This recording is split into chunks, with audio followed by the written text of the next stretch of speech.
Okay, well, good morning, everybody. It's nice to see so many people here today, clearly have an interest in this very important development in law, one of the very first occasions in which a regulatory authority has taken a particular issue which has an impact on people's contractual rights and has brought before the court in the context of a national crisis.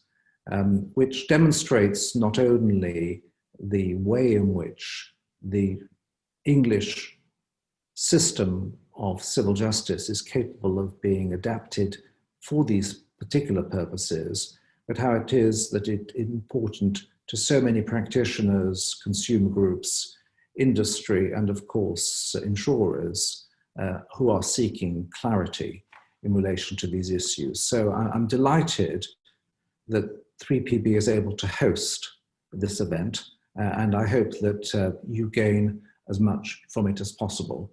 I'm now just going to share my screen with you, and hopefully you will be able to follow just a few things before I hand over to the people who are really going to do the hard work today and are going to provide you with an insight into these matters.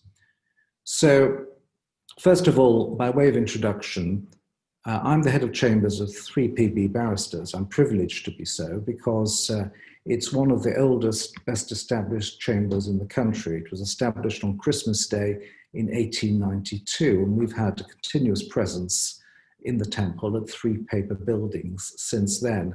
And we are currently, I think, the 4th largest barristers' chambers in the country, with getting on for almost 200 junior barristers, 11 QCs, and we operate in a number of different practice areas across 6 sites, the flagship in London, and then of course in Winchester, in Birmingham, Bristol, Oxford, and Bournemouth. And you can go to the directories to see how well ranked we are. But I think that the key features that I'd like to think are hallmarks of the chambers, which I get from a lot of our service users, is that we're approachable, we're friendly, and we offer credible expertise through specialisms. And some of those people we're going to be meeting today, I won't say very much about myself, but you'll be hearing from my colleague, David Parratt, Queen's Counsel. He is an expert in arbitration law, and what he'll be saying is important because of the private law remedies, and particularly the contracted for arbitration methodology of dispute resolution associated with many of the policies. And you'll also be hearing from Neil Fawcett. So as far as my role is concerned, I'm introducing you to the subject today, and you can read a little bit about me there on the slide. David Parratt is involved generally in very complex international commercial arbitrations, but he's also written extensively on the subject. He also has a chair where in a university in Scotland where he teaches arbitration, and it's right to say that he's innovative and he's really at the leading edge of this important area of dispute resolution. Neil Fawcett practices in banking and financial services, amongst other things. He's also a deputy district judge, and he acts for both companies and individuals and appears in the High Court in complex litigation. Those are the details of how you can contact us. Obviously, you have those details in the pack as well. What I would say is, particularly in relation to business interruption insurance, and when you're dealing with claims, whether it's individual claims or groups of claims, whether you're dealing with small, medium-sized enterprises or large corporations, it's important to have a point of contact in the clerking team. And we've got James Parks, who's resident in Birmingham. If you could just introduce yourself, James. Don't think you can. Yeah, hi everyone, good morning. Please feel free to contact myself or David Fielder if you have any queries. Thank you. Right. So those are the 2 clerks really who are key in relation to identifying the cases, discuss with you, allocating them to appropriate barristers, and also the terms of engagement. And Neil Fawcett, who is an extremely nice man, because he's made himself available. He's willing to have preliminary discussions with solicitors following on from today. And I know there's been a lot of interest and questions, and Neil is very happy to, in general terms, follow things up.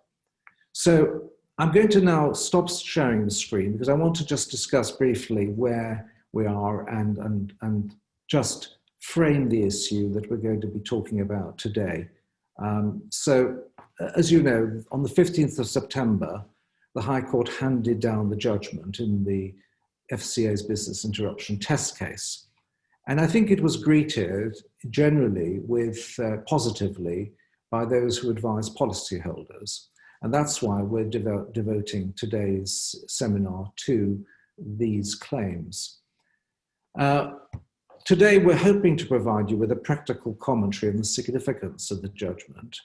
And I want to start with the general disclaimer or advertisement that the effect and success of any individual claim is going to turn on the precise policy wording and the specific facts. So whatever the Court of Appeal may say, or whatever the Supreme Court might say ultimately, when it comes to individual cases, there's nothing that really takes away from the need for good lawyering. And if you require advice or representation, then I've really emphasized that we have the expertise to handle your instructions. Most of the disputes that arose over COVID between insurers and policyholders stemmed from the precise policy wordings, which were perceived by the claimants to provide cover for their interruption losses in circumstances where there was no physical damage to the insured property. And there were wordings which included things like non-damage denial or access, public authority closure, notifiable disease outbreak, or that sort of perils or events. And the FCA took it upon itself to review over 500 different policy wordings and received, in the course of all this, over 1,000 submissions from policyholders and from insurance intermediaries. And they identified 21 policy wordings which they thought would capture most of the characteristics that had resulted in disputes. And they published a preliminary list of 16 insurers who might be affected by those types of policies. And then it invited insurers to review their business interruption policies. And eventually, there was a definitive list, and 8 of the affected insurers were invited and agreed to participate in the test case. Meantime, the FCA, as you know, instructed Herbert Smith Freehills, also instructed experienced independent counsel, and that was to ensure that what was being put forward from the FCA's perspective was the arguments that policyholders were likely to put forward.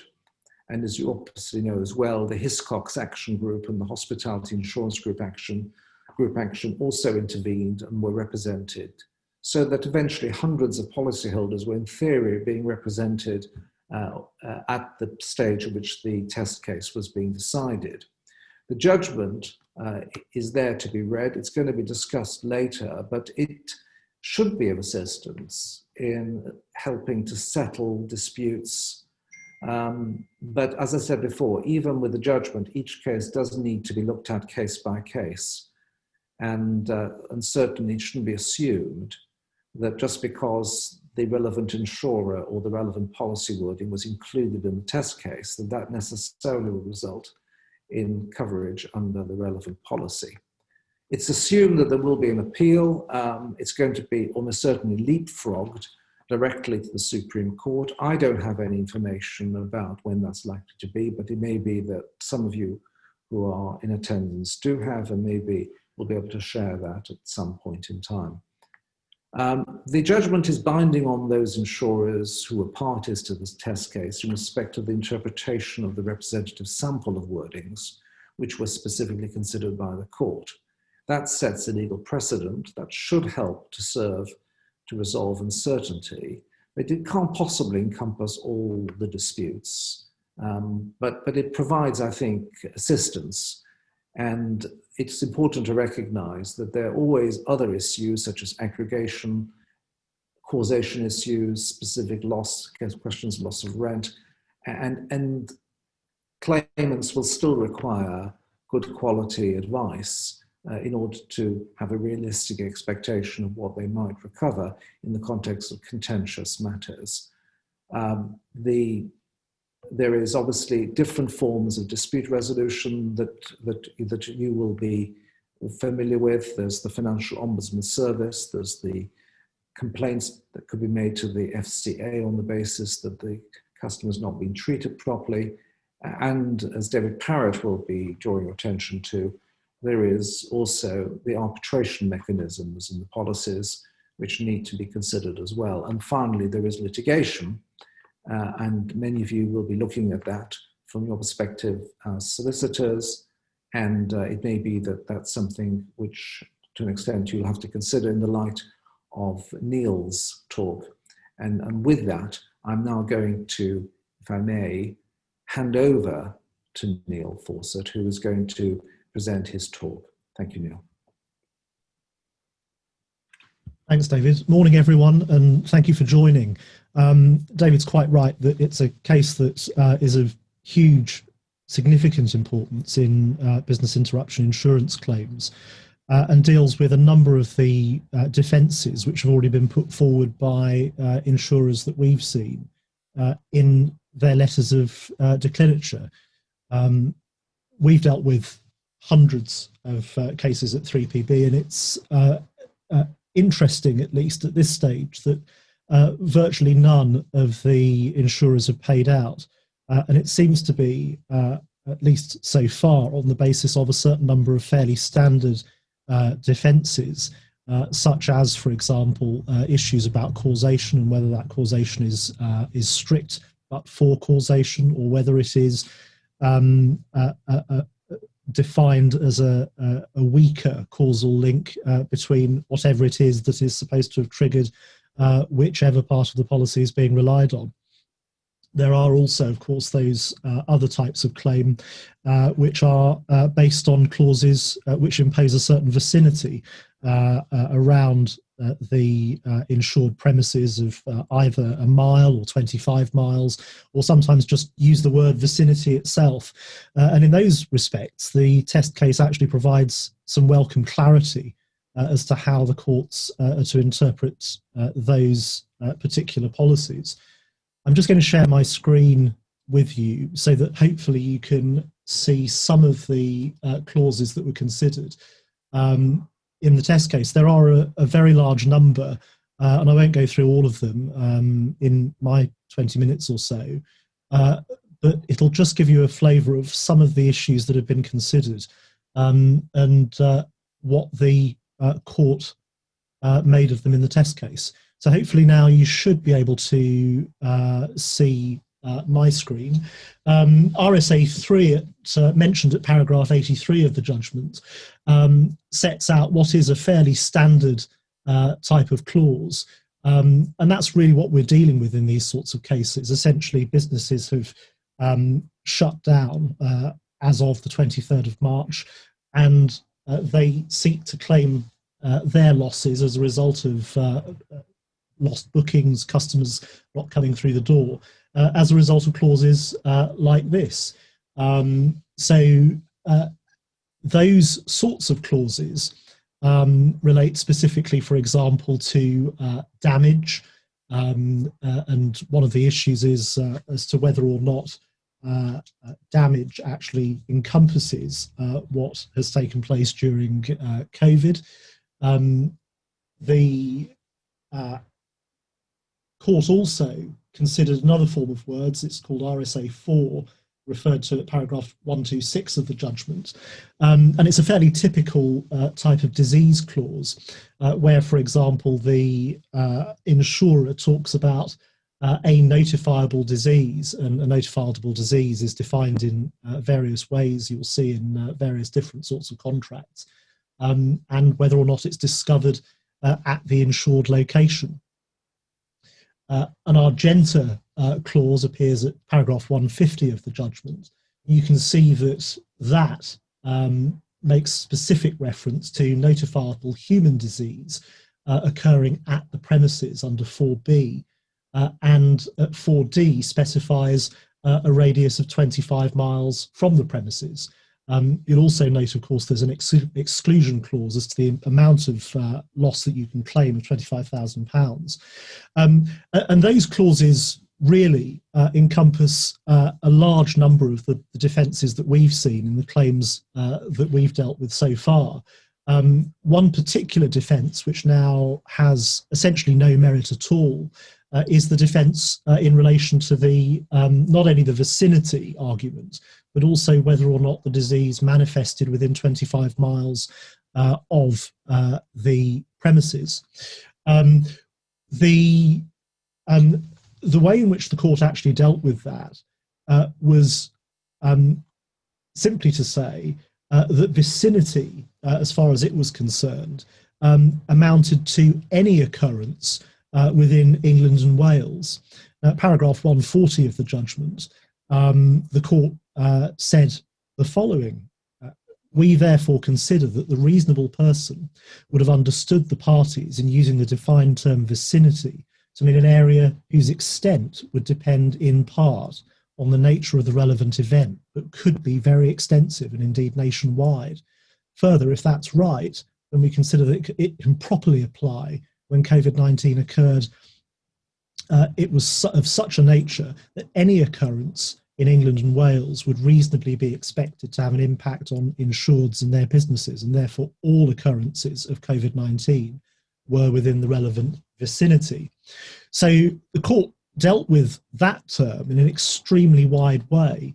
And the obvious question from insurers is going to be, well, how on earth can the court take the definition of vicinity as it's set out in these insurance policies and apply it to anywhere in England and Wales? And it comes down to the basic contractual interpretation, construction points that we've been putting in our letters of claim, certainly from very early on, which is that the court, at the end of the day, has to look at what the parties reasonably intended at the time the contract was entered into.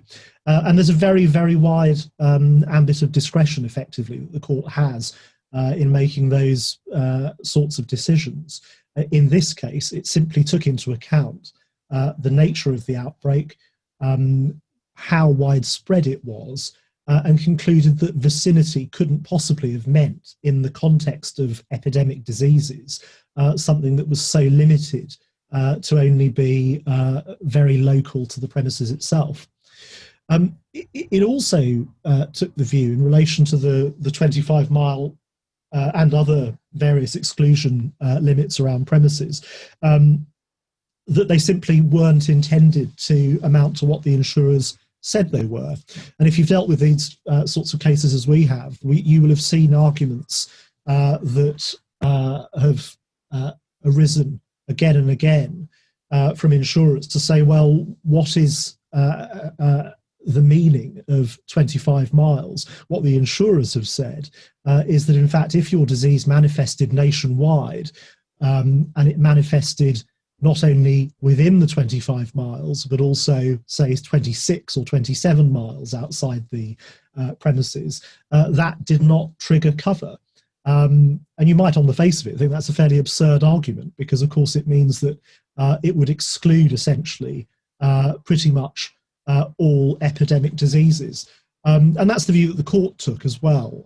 It simply took the view that, given the nature of diseases of that type, you couldn't seriously suggest that it had to occur solely within 25 miles of the premises. So again, another gift for policyholders in their claims. Because again, if you've seen a number of the letters of claim, you'll see that actually they defend on rather specific bases, and we don't know quite yet whether those will widen or become in any way less clear as time goes on.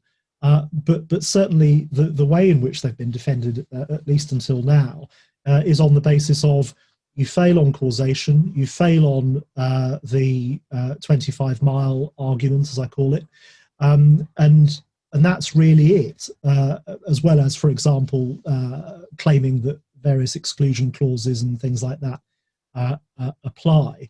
But there hasn't been a great deal of nuance to the way in which the claims have been defended so far, and I think the High Court judgment goes a long way to undermining those, such that if those genuinely were the arguments, there really shouldn't be any reason why insurers should be now refusing to pay out. One of the big issues that came out of the judgment was the issue of causation.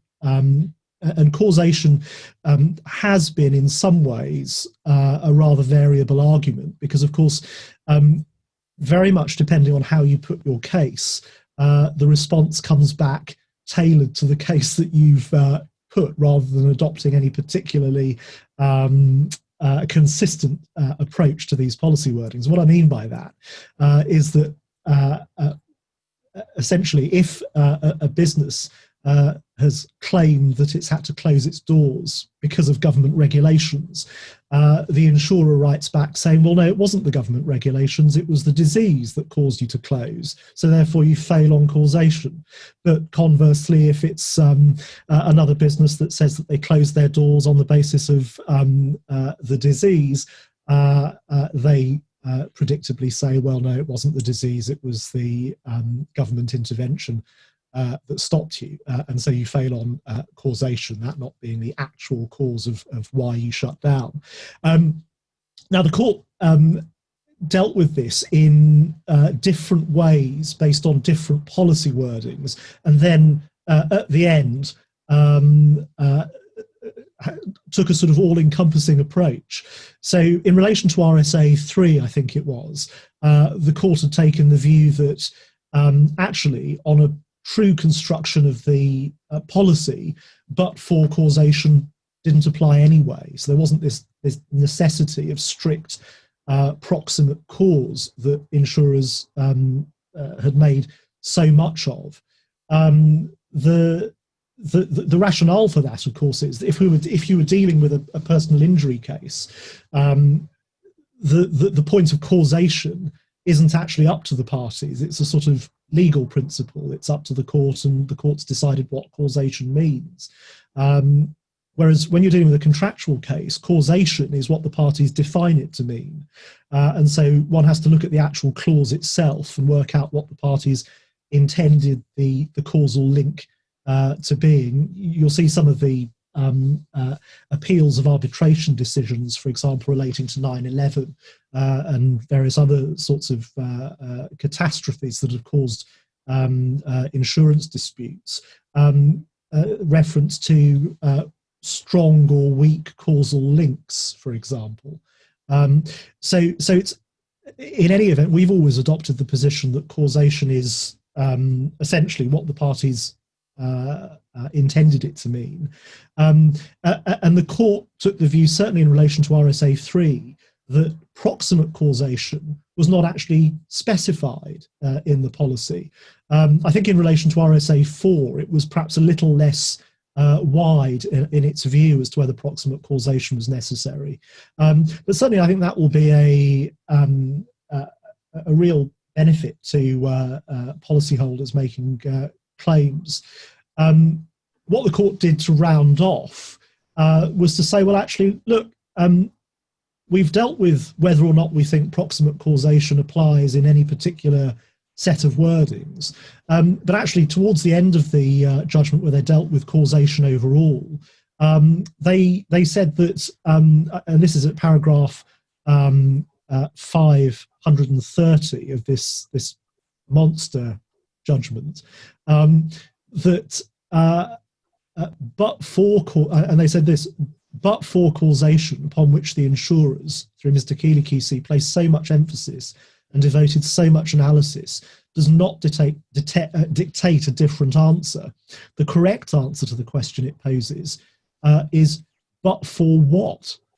And so the point is that the court decided that the but for what is a composite test. So even what they're saying is that even if but for does apply, it's actually composite in nature, and it depends on a collection of causative agents, as I'll call them, which are, at least in relation to prevention of access clauses, the prevention of access to the premises, the government action, and whether that action was part of an emergency which could endanger human life. So essentially they're merging into the cause a number of different features, which is perhaps another interesting way of getting round but for. So, I mean, that's something I think that will make an enormous difference.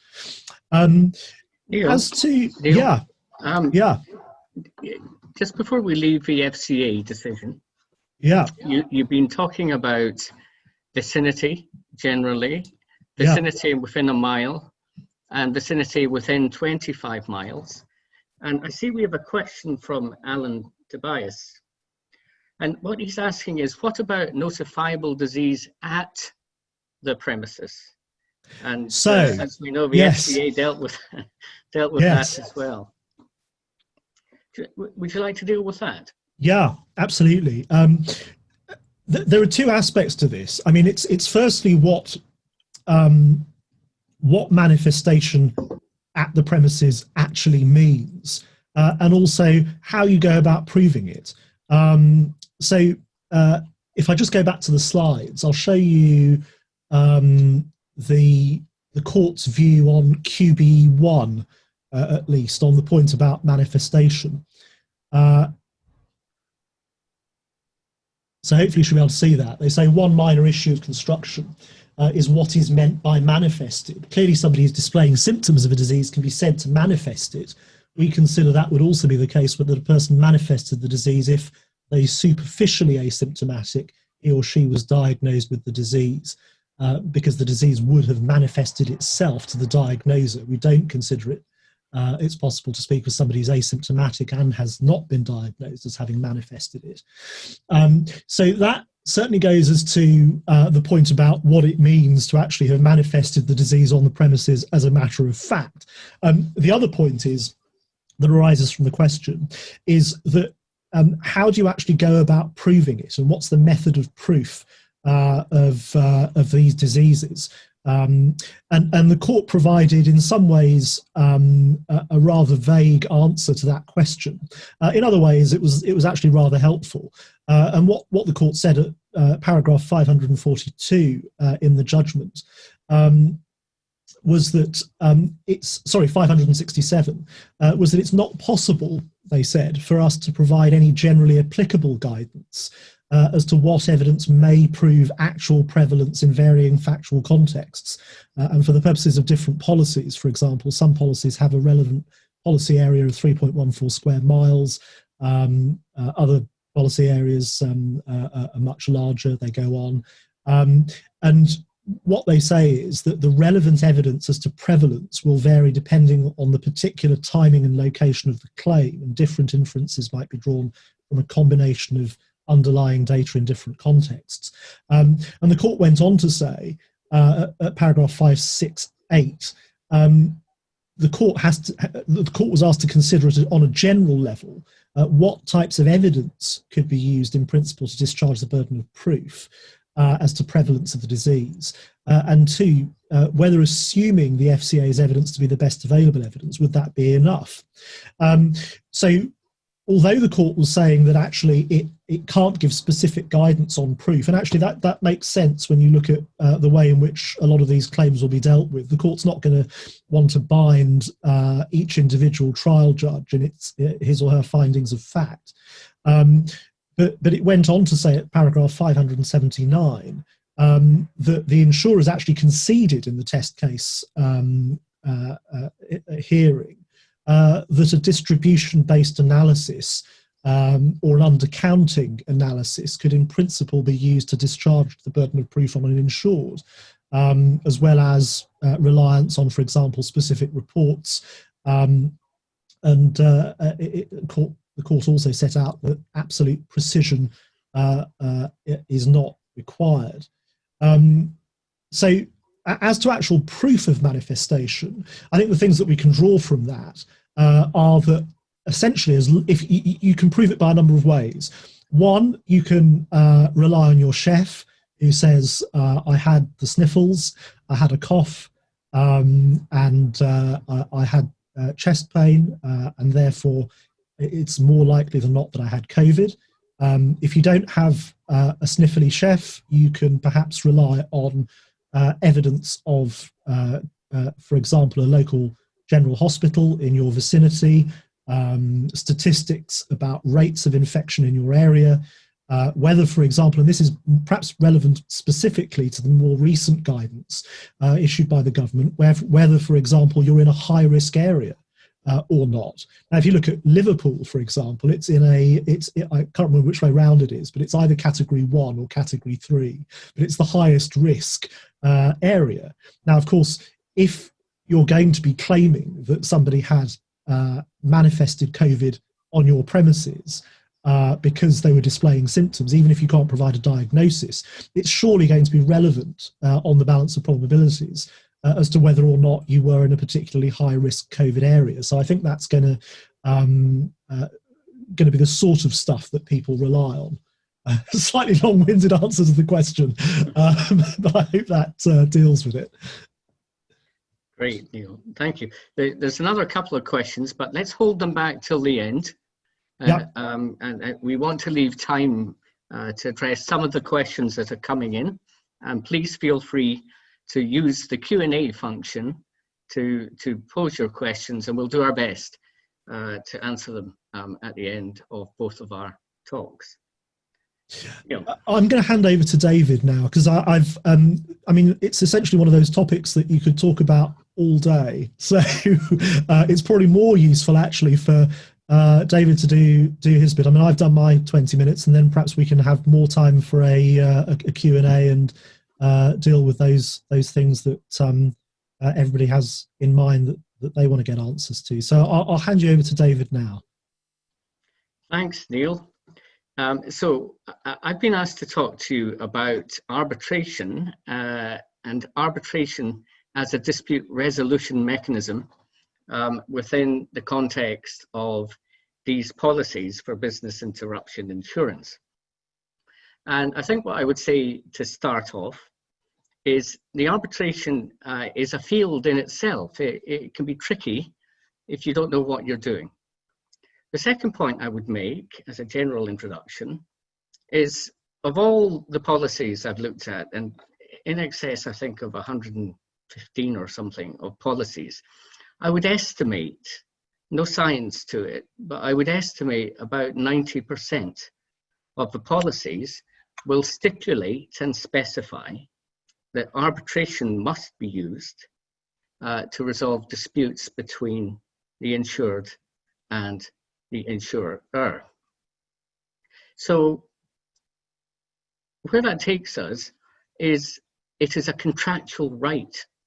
It is a right that the parties have contractually agreed to, that in the event of a dispute or difference arising, it shall be resolved by arbitration. Because it's a right, it can be insisted in.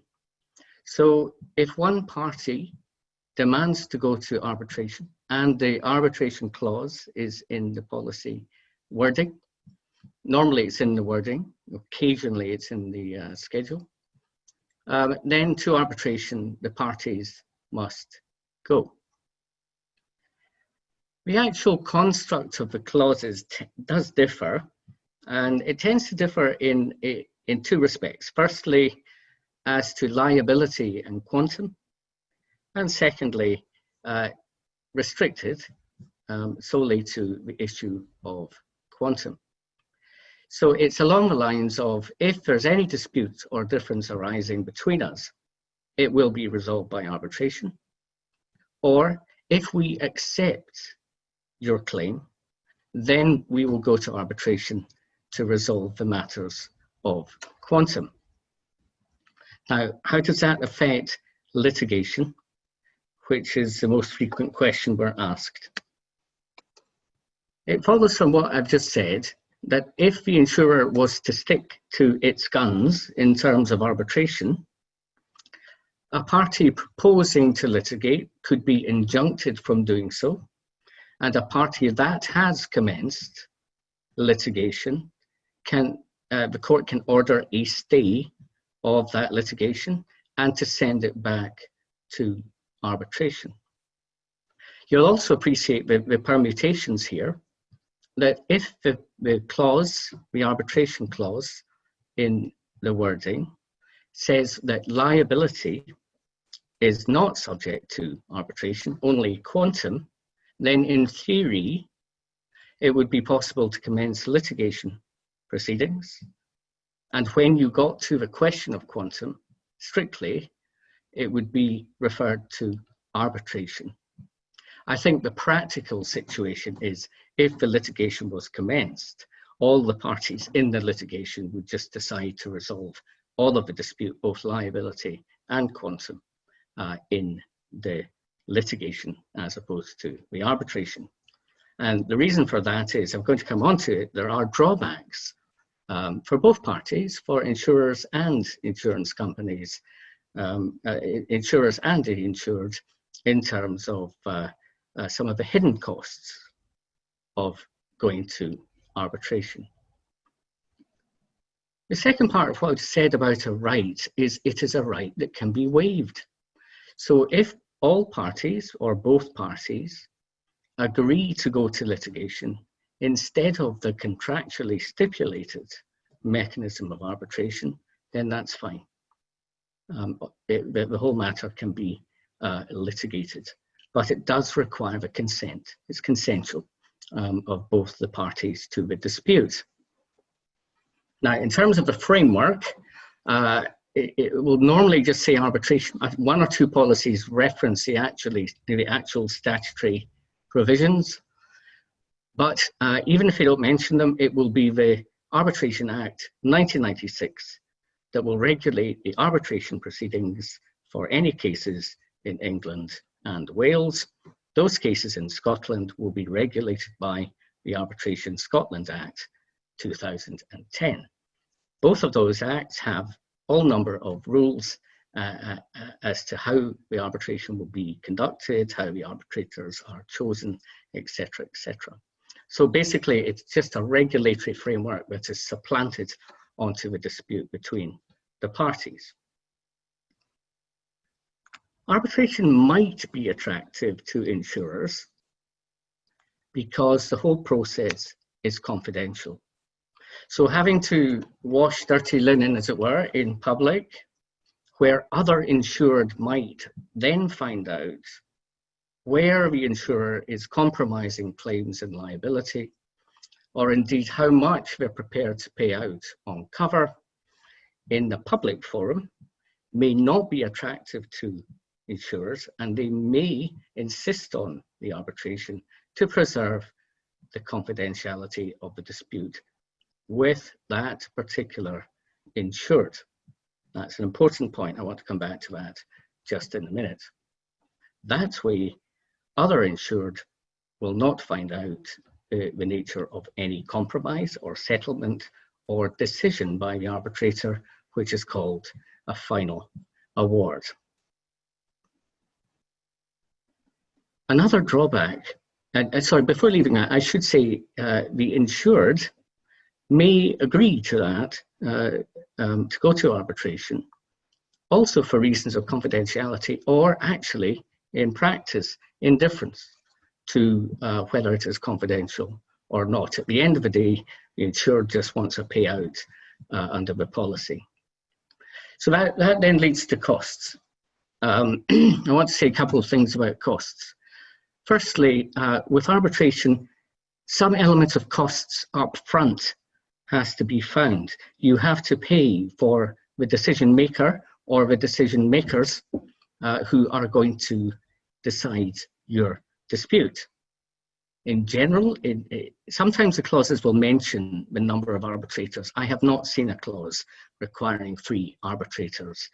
Parties could agree to have 3 arbitrators, but the default setting is to have a single arbitrator. However, that person is unlikely to act unless money is put up front as arbitration costs at the start. Doesn't have to be the entire cost of the whole arbitration, but some kind of money will have to normally be put up. And the normal rule of thumb is that parties pay 50-50 into an escrow account, which is held for the arbitration costs. It is not infeasible that the insurance companies might be prepared to meet 100% or a percentage thereof of these advanced costs, that's what they're called, advanced costs, to get the show on the road and get the arbitration up and running. Another thing that insured need to be aware of is that costs in arbitration will not be taxed unless the parties have agreed to send it to a taxing master. So what you get in costs is what you have spent on your lawyers. Now that of course is double-edged, because the usual rule of costs that they follow the event will be applied in the arbitration, again, unless parties consent otherwise. So what that means in practice is that your final award will encapsulate, if the insured wins, the amount of money to be paid and the costs untaxed. And the other side of the coin, obviously, is if they lose, they will have to bear the insurer expenses at an untaxed rate, which might be somewhat of a disincentive. Also related to the confidentiality point is that each case has to be dealt with on its own terms. So ideas of having a multi-party litigation don't apply in arbitration generally. I say generally because there are provisions under the 1996 Act to conjoin arbitrations which have common themes or common clauses or common parties, but it has to be with the consent of all of the parties who are involved in these multiple proceedings. Now, because of that, those two issues, everything has to be dealt with separately unless they all agree to conjoin. Another issue is on the horizon, and we don't know the answer to this yet. A big issue in arbitration at the moment is what they call double hatting. It's where an arbitrator is acting in one arbitration, but they are also acting in another arbitration, which is distantly related. So although arbitrators have a duty of disclosure, they have an ongoing duty to question their own independence, impartiality, and freedom from bias, actual and ostensible. That practice has crept in of arbitrators taking multiple appointments, and this is causing problems, hence the double hatting. What I should say is there's a case before the Supreme Court. We've been waiting 11 months for the determination, any day now, hopefully. It's a case called Halliburton and Chubb. And there's a feeling that they're taking so long over it, the justices, because it's so important. And we're trying to get to what the new rules should be. Anyway, the point of the illustration I'm trying to draw here is that if you can imagine all the policyholders and all the insured all requiring separate arbitrators, and say Halliburton comes in with much stricter terms, then there could be an issue later down the line in terms of finding enough people to determine all of these disputes by virtue of the contractually agreed dispute resolution mechanism of arbitration. Now, I'm just checking the time. Just a couple more things I want to say, and then I do want to have a chance to respond to Neil and I to respond to your questions insofar as we possibly can. I'm sometimes asked, what remedies can you get in arbitration?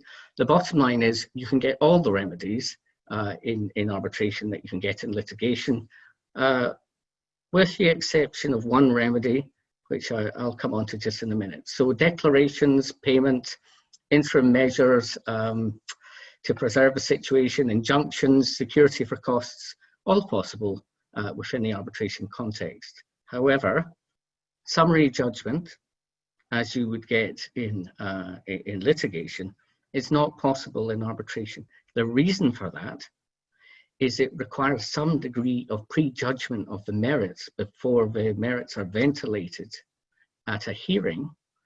And in terms of the enforceability of awards, arbitration awards, it's under what is called the New York Convention, 1958.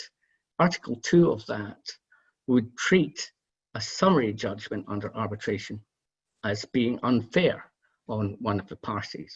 So in arbitration, sometimes said to be another drawback, but you have to go right to the end before you can get a determination by the arbitrator. So I think that's all I want to say. It's a bit of a gloss, I'm afraid. I said at the start, it's tricky. It is tricky. You need to know what you're doing. It may be at the end of the day, everybody agrees with a particular insurer to throw it all into one big arbitration, and the insurer is happy with that. It may be that insurers waive the right to go to arbitration and prefer to have it in litigation.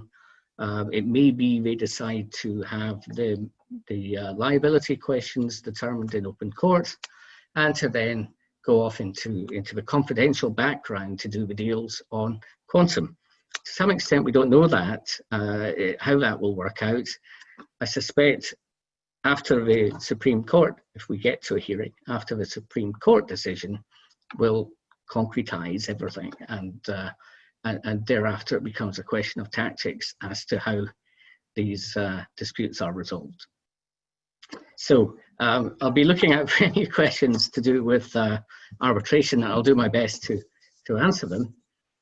But I'm going to throw one of the questions we've had about the fact. Now it's from Andrew Wilson, I think. And I have to say it's a great question. It's about the fact that COVID and the situation, the public emergency, is a moving target. And he's asking about the tier system in Liverpool. And I can say personally that having just about mastered the drafting of letters of claim prior to the FCA decision, and then having to leave all of that at the door and start again almost with drafting the FCA, post-FCA letters of claim, I'm watching the news last night and I'm thinking, crikey, this is going to be a bit of a game changer as well. If you're at the very highest level of tier and your business in hospitality is going to be closed down, will that form a continuation of the claim under the policy? Will it be treated separately, or will it be covered at all, I suppose? And then thankfully, I knew I was turning up today, and Neil Fawcett is on the other side, and he's going to be telling me what the answer to that is. I was actually going to ask you a question, David.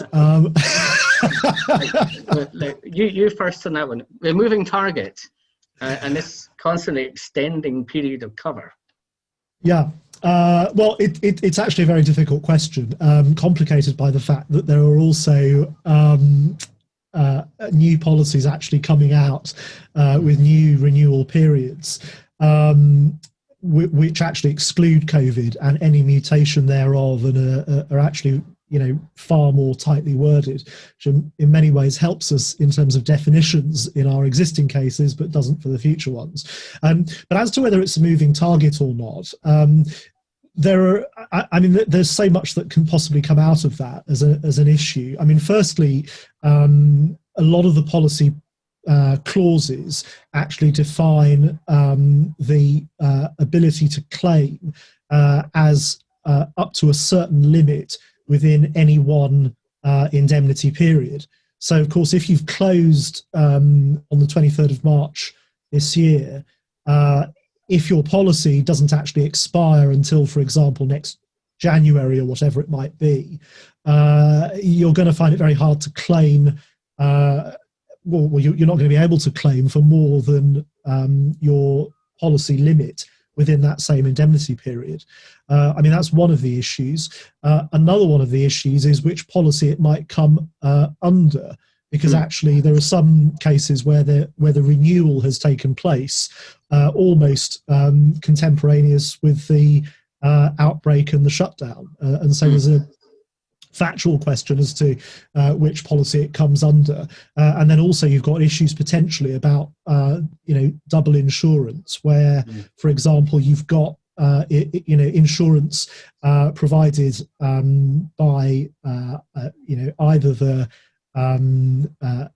if, say for example, if you're in a shopping centre or something like that, where you've got insurance of the business, you've got insurance of the centre, you've got potentially different policies actually owned by the same company. Where you've got, for example, a policy for professional liability that also has some bolt-ons which might impact on business interruption or things like that. So there's a lot of stuff that comes out of it, and I think that's just one of the features of these types of case. It is a moving target, and I think you must be a mind reader actually, Neil, because Mike Fogg has just asked the question, and he says, where do policyholders stand if the business? Oh, it's disappeared. Hang on a second. Along the lines of where do policyholders stand, found it again, if the business premises is located in a shopping centre, and it was a shopping centre that was closed due to government instructions. And he goes into a bit more detail. But I think you've answered that, haven't you, in terms of... Well, I mean, that's certainly in terms of the sort of double insurance point. But there's actually also an interesting bit of the test case judgment, which gives an example of there being a closure based on a local outbreak, but which is not peculiar to your own premises. And actually, this came into the definition of whether or not there was causation of closure based on vicinity. And the example they gave, I think, was something along the lines of, a business down the road has an outbreak, local authority therefore imposes restrictions on the whole area. Can you seriously say that your particular business was not caused to be closed, or that the restrictions were not caused to be put in place by manifestation at your premises, even though it manifested down the road? And the court said, well, that would be, that would leave a sort of a loophole or a category of uncovered cases for no apparently sensible reason. So, I mean, I think if you're in a shopping centre, in terms of the short answer to your question, if you're in a shopping centre and it's closed because of an outbreak, at Boots, and you're in HMV or something, then I would say that you still fall within, you probably still fall within the terms of your cover, obviously depending on the wording and your facts. But I don't think everything is subject to the wording. Yes. I was talking about the arbitration, and actually everything is subject to the wording of the clause, and also to the substantive element of it, of the policy. Now, here's one I'll have a go at. Now, I think it's Duncan Grieve asking about the notifiability of COVID, and if would there be cover for what we found out to be COVID if it was existing prior to its notification, being classed as a notifiable disease? Good question. Say no. Yeah, I would say no. I would say that the policies on the construction that we're applying is all related to when that disease became notifiable.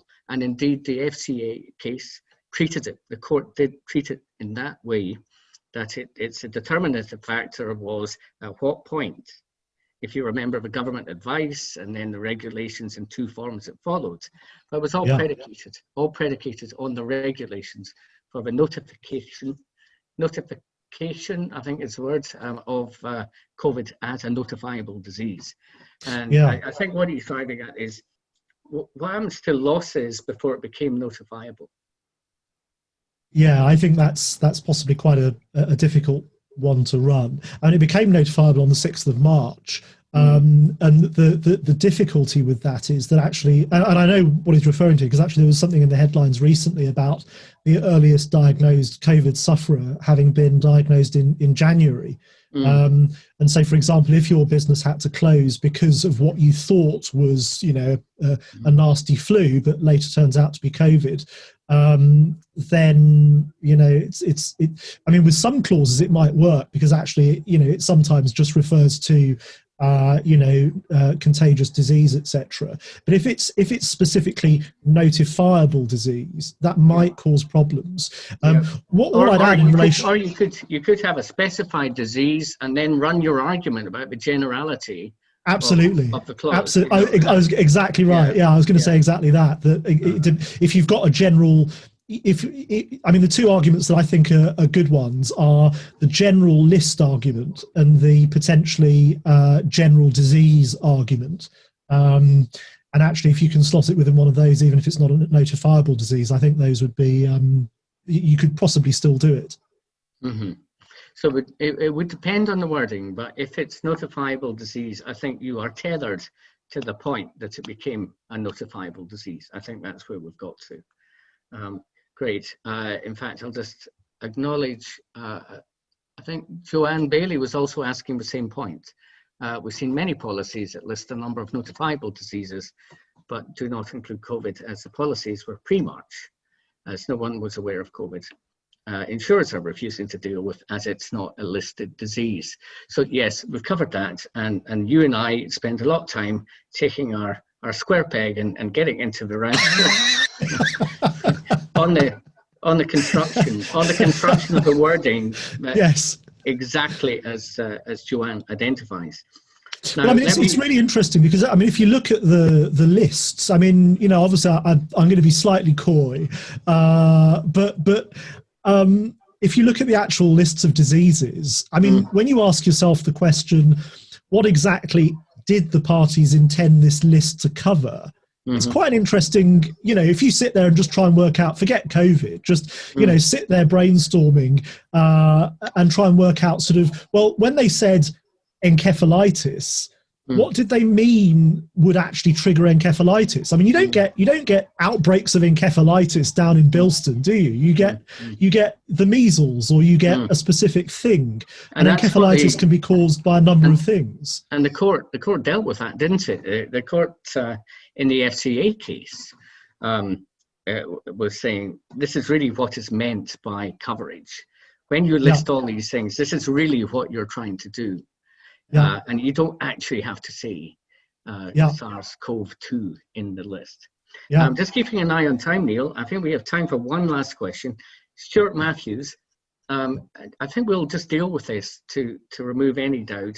It didn't appear in the FCA case, and it's a difference between damaged cases and non-damaged cases. And Stuart was asking about what happens if damage has occurred by COVID. It's something personally I haven't gone into, a bit like the FCA cases.